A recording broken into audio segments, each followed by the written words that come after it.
Hello everyone, welcome back to my channel lady brand creation. আগের ভিডিওতে আমি princess কাট কুর্তির ড্রাফটিং দেখিয়েছিলাম। আজকে এই ভিডিওতে আমি দেখাবো কিভাবে সেই ড্রাফটিং অনুযায়ী পারফেক্ট কাটিং করতে হয় স্টেপ বাই স্টেপ। এই ভিডিওটি বিগিনারদের জন্য খুবই হেল্পফুল, তাই পুরো ভিডিওটা আপনি শেষ পর্যন্ত দেখবেন না টেনে। চলুন তবে শুরু করা যাক। এখানে আমি 3 মিটার কাপড় নিয়েছি। এরপর ঝুল অনুযায়ী আমি কাপড়টি দুভাঁজ করে নিলাম। এরপর পুট যা আছে তার হাফ 7.5 নিয়ে নিয়েছি, মোহরা নিলাম 7.5, চেস্ট লাইন সেই অনুযায়ী বার করে নিচ্ছি। কোমর লাইন শেস্তের মাপটা হচ্ছে এখানে 15 ইঞ্চি, শেস্তে পয়েন্ট করে কোমর লাইনটাও নিয়ে নিলাম।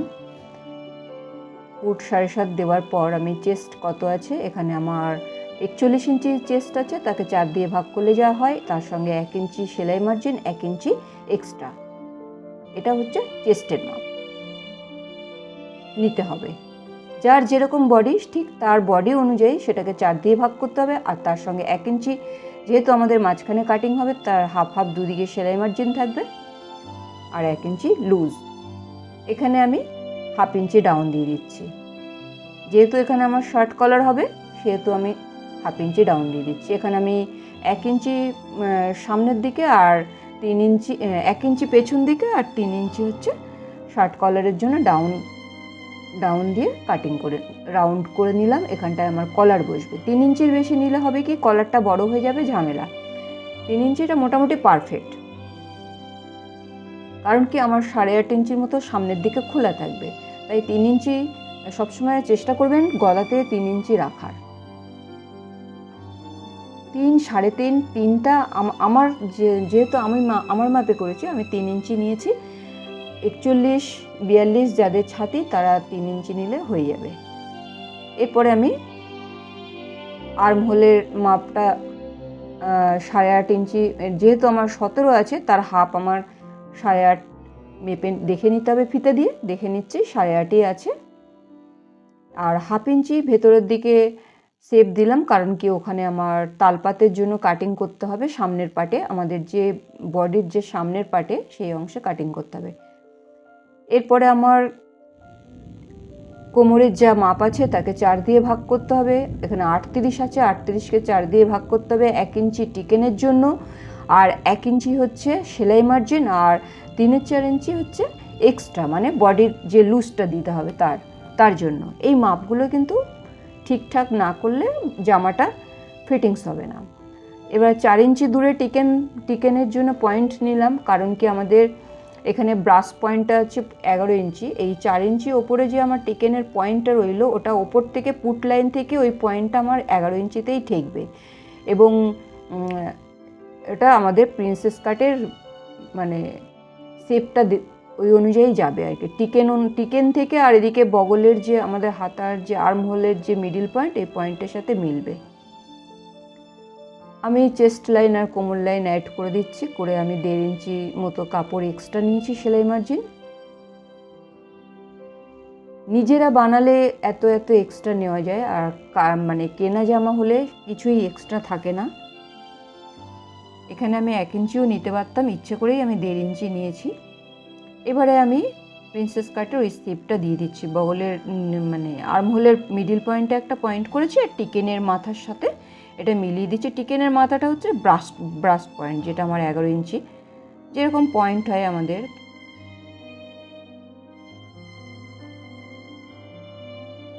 মোটামুটি আমার এটা ওপর পার্টটা আমার সামনের দিকের ড্রয়িংটা হয়ে গেল। চেস্ট লাইন নিয়ে নিলাম, ওয়েস্ট লাইন নিয়ে নিলাম, উডওয়ালা নিয়ে নিয়েছি। এরপরে আমি চলে যাব নিচের দিকে। আমাদের এখানে যে টিকেনের দূরত্বটা আমি 4 ইঞ্চি দিয়েছি, এখানে 4-এর ডবল 8 ইঞ্চি, 8 ইঞ্চি নিচে পয়েন্ট করব। ওই পয়েন্টের সাথে আমাদের এই 4 ইঞ্চির যে পয়েন্ট আছে এই পয়েন্ট অনুযায়ী কাটিংটা হবে। আর এই কলমকারি কাপড়গুলো সবসময় একটু বহর বেশি হয়। এটা 46 ইঞ্চি বহর, আমি পুরোটাই বহরের মধ্যে দিয়ে দিয়েছি, কারণ ঘেরটা অনেকটাই হবে। কাপড় অনেক রকমই থাকে বহরে, ছোট বড়। 34 থেকে শুরু হয়, 34 ইঞ্চি বহর, 36 বহর, 40 বহর, 42 বহর, এটা দেখছি 46 বহর, এর ওপরেও অনেক বহর আছে। এবারে আমার ওই কোমর লাইনের সঙ্গে নিচের দিকে আমি মিলিয়ে দিচ্ছি। ঝুলের পয়েন্ট যেখানে আমার মানে 47 নিয়েছি আর কি, এই 2 ইঞ্চি এক্সট্রা 45 ইঞ্চি অরিজিনাল থাকবে। কলমকারি কাপড়টা মানে প্রিন্টেড বলে দাগগুলো আমি ভালো বসাতেই পারছি না, যতই আমি মানে বসাতে চাইছি কিন্তু দাগ বেশি মানে মিশে যাচ্ছে ফুলের সাথে। এরপরে 3 ইঞ্চি ওপরে একটা পয়েন্ট করে আমি শেপ দিয়ে দিচ্ছি, মানে জামার যে ঘেরটা থাকবে সুন্দর শেপটা হবে, অসমান যাতে না হয় তার জন্য 3 ইঞ্চি দূরে ওপরে শেপ দিয়ে দিয়েছি। এরপরে আমার মোটামুটি বডির ড্রয়িং হয়ে গেল। এরপর আমি কাটিং করব। আপনারা কিন্তু অবশ্যই চেষ্টা করবেন, এটা কিন্তু খুব সহজ। বিগিনার যারা আছেন তারা তো আরামসে শিখতে পারবেন, আর যারা জানেন তারা তো জানেনই। এরপর আমি সুন্দর করে কাটিং করে নিচ্ছি শেপ অনুযায়ী। প্রথমে আমি চিকেনগুলো মানে সেলাই মার্জিনের যে দাগগুলো ওগুলো দিয়ে নেব, আর পয়েন্টে পয়েন্টে যাতে মেলা আর কি সুবিধা হয়। যখন আমরা সেলাই করব এই কুট্টিগুলো দিয়ে নিলে সুবিধা হয়। এরপর আমি সামনের দিকে যে 3 ইঞ্চি ডাউন দিয়ে আমার গলাটা শার্ট কলার বসাবো সেটা আমি কেটে নিলাম, আর পেছন দিকে 1 ইঞ্চি ডাউন দিয়েছি, সেই অনুযায়ী ওটা কেটে নিলাম। প্রিন্সেস কাট কুর্তি কিন্তু খুব সোজা, আপনারা কিন্তু আমার ভিডিও দেখে অবশ্যই বানাবেন, বানিয়ে ছবি দেবেন। আমি ছবি দেখব এবং আপনাদের যদি কোথাও আটকায় আমাকে কিন্তু অবশ্যই বলবেন, আমি কিন্তু মেসেজে অ্যান্সার দিয়ে দেবো। এটা কিন্তু আমি জামাটার সামনের দিকে পুরোটাই চেরা নিতে পারতাম, কিন্তু নিলাম না ইচ্ছে করে। সামনের দিকে 8.5 ইঞ্চি খোলা রাখবো আর নিচের দিকে খোলা রাখবো, আর দুদিকে সেলাই করে দেবো। দাগ অনুযায়ী আমি কাটিং করে নিচ্ছি।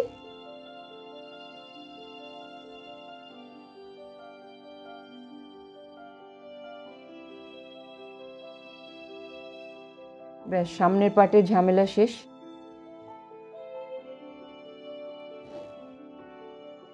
সুন্দর কাটিং হয়ে গেল। এরপর আমি চলে যাব হাতা কাটিং করতে। আমার এই কাপড়টা বেঁচেছে, এখান থেকে আমি হাতা কাটিং করব। হাতা আমার যা লম্বা আছে, আমি 21 ইঞ্চি ফুল হাতাই আমি নিয়েছি। 21 ইঞ্চি থেকে আমি 2 ইঞ্চি মাইনাস করেছি, কারণ কি হাতার যে আমাদের শার্ট কলারের যে হাতার সামনে বেল্ট থাকে সেটার জন্য 2 ইঞ্চি মাইনাস করে আমি কেটে নিলাম। ড্রয়িং করছি। এবার যখন আমি তার সঙ্গে আমি 21 ইঞ্চি আমার টোটাল থাকবে, এবার সেলাই মার্জিনগুলো নিয়ে নিতে হবে। সেটা 1/2 ইঞ্চি করে এপাশে ওপাশে 1/2 ইঞ্চি সেলাই মার্জিন, এটা আর আমি বলছি না। আমি 21 ইঞ্চি লম্বা আমার হাতাটা থাকবে, সেলাই মার্জিন আমি কাটিংয়ের সময় এক্সট্রা 1/2 ইঞ্চি করে নিয়ে নিচ্ছি। টোটাল আমার থাকবে 21 ইঞ্চি। এখানে আমি 3 ইঞ্চি দূরে একটা পয়েন্ট করলাম, সেই অনুযায়ী নিচেও পয়েন্ট করব, কারণ কি আমি ওখানে শেপটা দেব। আর ওপরে 2 ইঞ্চি নিচে থেকে আমি শেপটা দেব। ওপর থেকে 2 ইঞ্চি নিচে পয়েন্ট করে ওই পয়েন্ট থেকে 3 ইঞ্চিতে মিলিয়ে দেব। তাহলে হবে কি সুন্দর একটা শেপ হয়ে যাবে, বগলের শেপটা হবে। কারণ এখানেও আমাকে দেখে নিতে হবে হাতার যে আমার 8.5 মানে সামনের দিকে নিয়েছি, এখানেও আমার 8.5 হতে হবে, কারণ আমার হাতার আর্মহোলটা টোটাল মাপ হচ্ছে 17, হাফ হচ্ছে 8.5।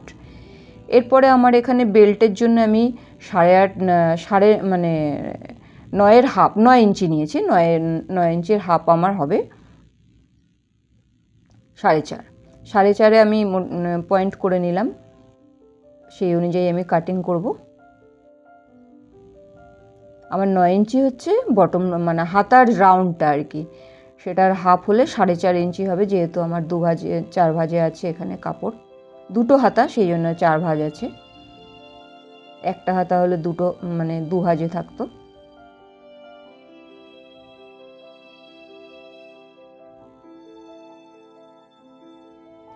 এরপর আমি হাতার বেল্ট কাটিং করতে হবে। আগে বগলের যে সামনের দিকে, হাতার সামনের দিকে শেপ দিতে হবে, 1/2 ইঞ্চি দূরে একটা শেপ দিয়ে দেব। মিডিল পয়েন্টের কাছে আমি পুরো যাব না, তার নিচে একটু নিচ থেকে আমার শেপটা কমপ্লিট করতে হবে। এরপরে আমি চলে যাব, এখানে আমি যে হাতার যে মানে বেল্টটা নিয়েছি এটা কিন্তু 8 ভাঁজে থাকবে, কারণ আমার এখানে ডবল করে কাপড় থাকবে, বেল্টটা আমার ডবল কাপড়ের হবে, সেই জন্য আমাকে মাথায় রাখতে হবে এটা 8 ভাঁজে কাপড় থাকবে। একটু সামনের দিকে একটু মানে রাউন্ড করে দিচ্ছি আমি।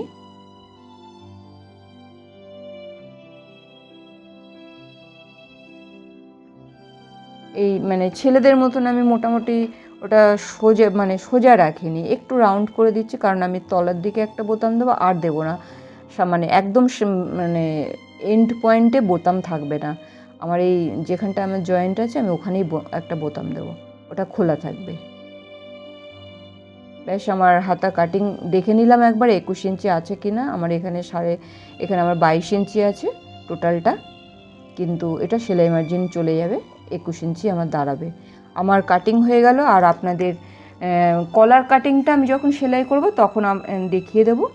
তো এইভাবে প্রিন্সেস কাট কুর্তি আমার মানে কমপ্লিট হলো কাটা। এখন আপনারা নেক্সট ভিডিওতে আমি দেখাবো স্টিচিংটা স্টেপ বাই স্টেপ, তাই চ্যানেলটা সাবস্ক্রাইব করে রাখবেন যেন মিস না হয়। ভিডিওটি ভালো লাগলে লাইক, কমেন্ট, শেয়ার করবেন। আর থ্যাংক ইউ, ভালো থাকবেন, আবার দেখা হচ্ছে।